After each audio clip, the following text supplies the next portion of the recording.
Bonjour à toutes et à tous, ma team Kiffer, j'espère que vous allez bien. Aujourd'hui pour cette nouvelle vidéo, on se retrouve pour un bilan classement Ligue 1, Ligue 2 nationale complet pour ce mois de mars 2023. 27e journée déjà pour la Ligue 1, il en reste donc 11, il y a 38 journées en tout vu qu'il y a 20 équipes encore cette année dans le championnat.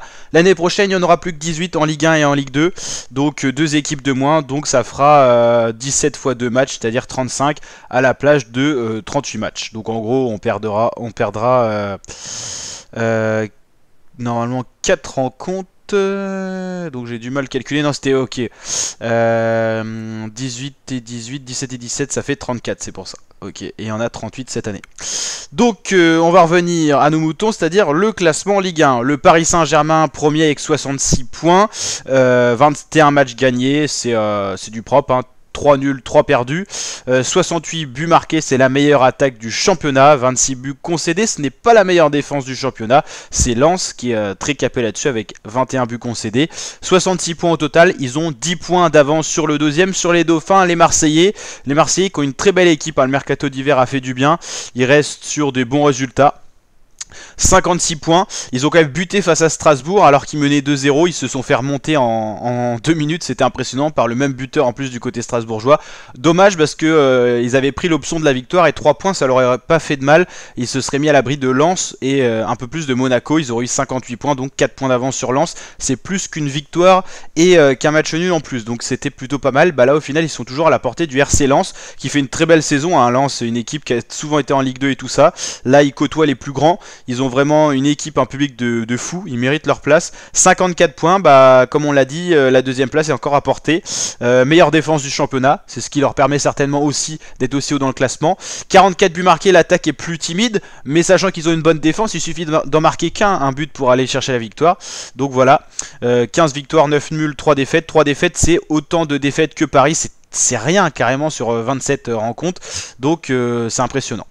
Monaco, 4ème, 51 points, ça va moins bien en ce moment, alors qu'ils avaient entamé une remontada incroyable, hein. Ils sont remontés de très loin, et au final là, ils sont en train de temporiser, et ils voient petit à petit les Rennais, les Bretons revenir à 47 points. Rennes, ça va moins bien en ce moment, hein.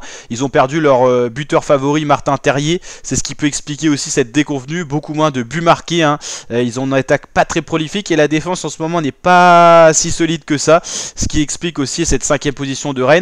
Bon, les 5 premiers en Ligue 1, c'est du propre quand même, hein. On a cette régularité du côté rennais à titiller toujours les premières places du classement. Lille 6ème et à portée du top 5 avec 46 points, 1 point de Rennes seulement. Lille ça va bien en ce moment, tout comme Nice d'ailleurs, ça va plutôt bien. Quoique là c'est un peu trop de matchs nuls, c'est dommage que avec des victoires ils auraient pu recoller dans les 5 premiers. Nice, ça fait je sais plus combien de temps qu'ils n'ont pas perdu, c'est assez impressionnant, hein, depuis que le nouvel entraîneur est arrivé. Reims 8ème, bah Reims c'est une équipe qui va très bien en ce moment, hein. C'est le meilleur ratio du championnat, hein, quasiment là avec Nice. C'est une équipe en ce milieu de saison qui est incroyable tout simplement, il n'y a rien à dire. Ils vont chercher les plus grands, ils vont titiller les meilleurs.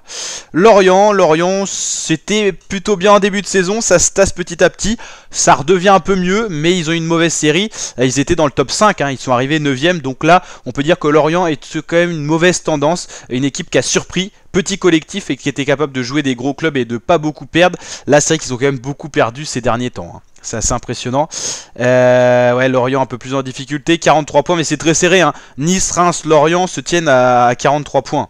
Lyon 10ème, Lyon c'est un peu moins bien en ce moment, ça reste correct, hein, parce qu'ils étaient bas dans le classement en début de saison, là c'est un peu mieux, mais ils n'arrivent plus à aller chercher la victoire, donc pas beaucoup de points de prix, c'est dommage parce qu'ils sont pas très loin, avec une victoire ils passent 7ème possiblement, tout dépend de ce qui se passe à côté, donc voilà, ils sont à portée. Toulouse un peu plus loin derrière, Toulouse c'est un peu plus compliqué en ce moment, 35 points. Clermont qui m'étonne cette saison, hein, beaucoup mieux que l'an dernier, ils sont loin de la zone de relégation, donc voilà, des résultats un peu moins bien là en ce milieu de saison, mais ils avaient pris pas mal d'avance avant, c'est dommage. Montpellier ça va beaucoup mieux, ils se sont sortis totalement de la zone rouge, 33 points, sur les 5 dernières rencontres c'est que des résultats positifs, hein. Seulement un petit nul qui vient un peu titiller le ratio, mais c'est du propre. 14ème Nantes ça va moins bien en ce moment, ils avaient pris un petit peu de distance avec la zone de relégation, mais là ils sont à 6 points de la zone rouge. Attention parce que sur les 5 derniers matchs ils restent sur 3 défaites, donc si ça continue comme ça, attention à pas voir revenir les autres équipes du fond de classement sur leurs talons. On a notamment Strasbourg Strasbourg, Brest et Auxerre qui se tiennent en 23 points, ça joue à la différence de but. Bon, c'est vrai qu'Auxerre est très loin, ils ont 10 de différence de but avec Brest, mais ça montre que c'est très serré hein. Pour la zone rouge, il y a 4 relégués cette saison. Pour l'instant, Strasbourg, Brest, Auxerre, c'est compliqué hein. Ajaccio, ça reste encore à portée, la sortie de la zone rouge. Pour Troyes, c'est un peu plus compliqué. Et pour Angers, c'est clairement la direction Ligue 2 hein. Là, il n'y a rien à faire. Ils sont à plus de 13 points pour sortir de la zone rouge. En plus, avec leur différence de but, c'est quasiment impossible. À coup sûr, Angers sera en Ligue 2 la saison prochaine.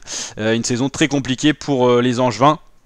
Il reste sur 4 matchs sans victoire, 4 défaites d'affilée et le meilleur résultat reste un match nul. Troyes et Angers sont vraiment sur une très très mauvaise tendance. On va maintenant aborder la Ligue 2, il n'y aura que 2 qualifiés pour la Ligue 1, 2 promus. Là on a un gros match en ce moment, Le Havre-Metz, où Metz mène Le Havre, ce qui permet à Metz de revenir deuxième et de limiter un petit peu l'envolée du Havre qui fait une saison incroyable, hein. Seulement un match perdu normalement. Là c'est déjà actualisé avec le match actuel, mais il n'est pas encore perdu, il reste une mi-temps. Il reste sur 10 nuls et 15 matchs gagnés, seulement 12 buts concédés, dont un ce soir. Voilà, ils sont un peu bougés face à Metz, qui est quand même une très bonne équipe, hein. 2 équipes qui ont le calibre d'aller en Ligue 1. Mais voilà, Le Havre n'a pas encore perdu ce match, même si c'est très mal parti, parce que Metz met du bon tempo. Donc vous l'avez compris, avec le score actuel, Metz est deuxième devant Bordeaux. Ça c'est grâce à la différence de but. Ça reste très serré, hein. La première place, elle s'est envolée, donc Le Havre est très bien parti pour la Ligue 1, mais c'est pas acquis. On le voit bien ce soir, hein, ils se font titiller par Metz. Ils sont en égalité, donc Metz avec Bordeaux. Il y a Sochaux à 1 point. Donc on voit bien que cette deuxième place va être précieuse pour aller en Ligue 1, parce que Metz, Bordeaux, Sochaux, c'est très chaud, hein.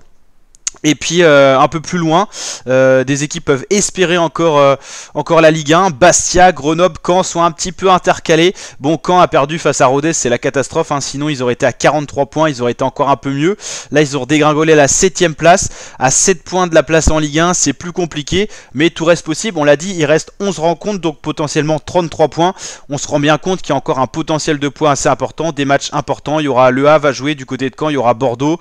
Ils ont joué Sochaux, ils ont fait match nul. Il y aura Metz à jouer, donc il y a encore du potentiel du côté de Caen, hein. Je supporte le Stade Malherbe, c'est pour ça qu'on s'attarde un petit peu là-dessus. Ils restaient sur pas mal d'invincibilité, et malheureusement là ils ont perdu face à Rodez, ça sort de nulle part, hein. Une équipe de bas de classement en plus.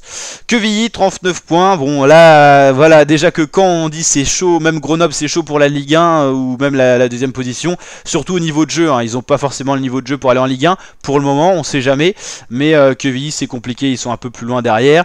Amiens 9ème, Guingamp 10ème à 37 points. Le Paris FC qui fait pas une très bonne saison, hein. Ils ont été habitués à des hauts de classement, là ils sont seulement 11ème. Valenciennes 12ème. 4 matchs nuls dans les dernières rencontres. Une équipe qui m'a impressionné là, c'est en ce milieu de saison, c'est Saint-Etienne. On retrouve les Verts un petit peu, là ils restent sur 5 matchs en défaite. Ils étaient très mal partis cette année, ils étaient tout le temps dans la zone rouge de relégation, hein. Pareil, il y a 4 relégués aussi en Ligue 2. Là ça va beaucoup mieux, hein. Ils sont sortis de la zone rouge. Ils tirent des très beaux résultats même face à des grosses équipes, donc bien joué Saint-Etienne, ça va beaucoup mieux. C'est rare de voir des inversions comme ça de tendance, mais là ils nous prouvent le contraire. Annecy, Laval sont sur des mauvaises séries, attention à la zone rouge qui est pas si loin que ça. Pau, Rodez, c'est compliqué. Rodez c'est quand même un petit peu sorti un peu des problèmes avec cette victoire face à Caen. Il reste à 2 points pour sortir de la zone rouge, donc tout est possible. Dijon-Nîmes 26 points, attention à ne pas trop perdre parce que là ils vont se voir quasiment condamnés à la nationale. Et Niort très mal parti, à 7 points pour sortir de la zone rouge, ça paraît compliqué au vu sur des 5 dernières rencontres où il y a 4 défaites, donc c'est compliqué. National, bah, il y a un match ce soir aussi. C'était le FC Martigues, une petite équipe du sud de la France qui était tout le temps devant. Ils ont un petit peu buté sur les dernières rencontres en perdant, en faisant match nul. Et c'est le FC Versailles qui est en train d'espérer pouvoir se qualifier en Ligue 2. Il n'y a que 2 places aussi. Pour l'instant, c'est FC Versailles, FC Martigues. Concarneau, Red Star, ils sont pas si loin que ça. Dunkerque non plus. Ensuite on retrouve Sedan, Cholet un peu plus loin, Orléans, Avranches qui allait pas trop bien, là ça va un petit peu mieux en ce milieu de saison. On retrouve ensuite Châteauroux, Nancy, Le Mans, FCBV, Bourg-Péronas, le Puy-Foot 43, Stade Briochin, le Paris 13 Atlético et Bastia en difficulté qui se voit potentiellement condamné à retourner en National 2. Donc voilà pour ce bilan classement Ligue 1, Ligue 2 nationale, j'espère qu'il vous aura plu. On en refera bien sûr d'autres sur la chaîne YouTube, donc n'hésitez pas à vous abonner, activer la cloche. Et je vous dis à très bientôt ma team pour de prochaines vidéos. Ciao l'équipe!